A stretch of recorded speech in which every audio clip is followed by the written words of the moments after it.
سامعین ناظرین السلام علیکم، آداب، نمستے۔ انفیکشن کنٹرول سوسائٹی کے صحت.net چینل سے ڈاکٹر حسن نواب آپ کا میزبان آپ کی خدمت میں حاضر ہے۔ آٹزم کے حوالے سے معلومات آپ تک پہنچائی جا رہی ہیں۔ ماہرین کے مطابق آٹزم بچوں میں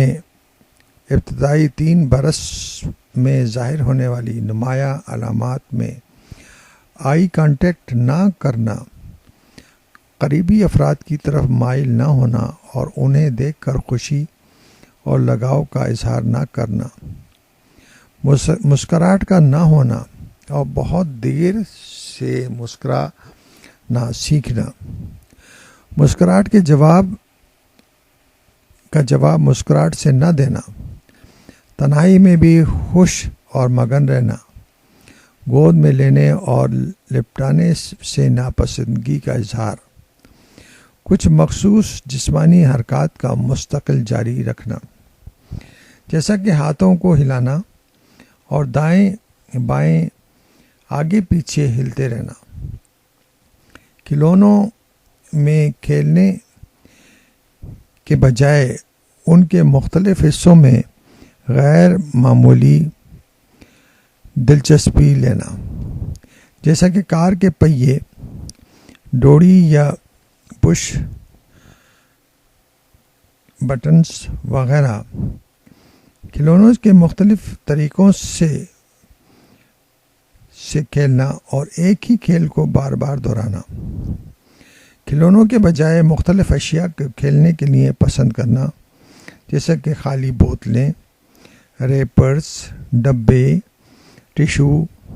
ڈوری، کاغذ وغیرہ، روزمرہ کے معمولات میں کسی بھی تبدیلی پر سخت رد عمل کا اظہار، اشارے یا چہرے کے تاثرات سے اپنی خوشی ظاہر نہ کرنا، پسندیدہ چیز کو دیکھ کر غیر معمولی طور پر خوشی کا اظہار، جیسا کہ ہاتھ ہلانا اور اچھلنا کودنا، ارد گرد کے ماحول سے بے خبر دیر تک اپنی دلچسپی اور حیرانی کا اظہار کرتے ہوئے رہنا، کسی شے کی سمت انگلی سے اشارہ نہ کرنا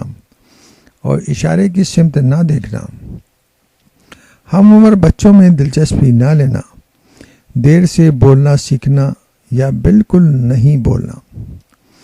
غیر معمولی الفاظ کو بار بار دہرانا، سنی ہوئی کسی بات یا الفاظ کو مستقل دہراتے رہنا، تالی بجانے، سلام کرنے یا ہائے بائے جیسے بچکانے عمل سیکھنا، روتے ہوئے بچے کو بہلانا، کسی جانب توجہ دلانے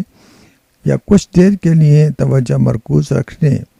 معمولات زندگی سکھانے میں والدین کو سخت دشواری کا سامنا کرنا وغیرہ شامل ہے۔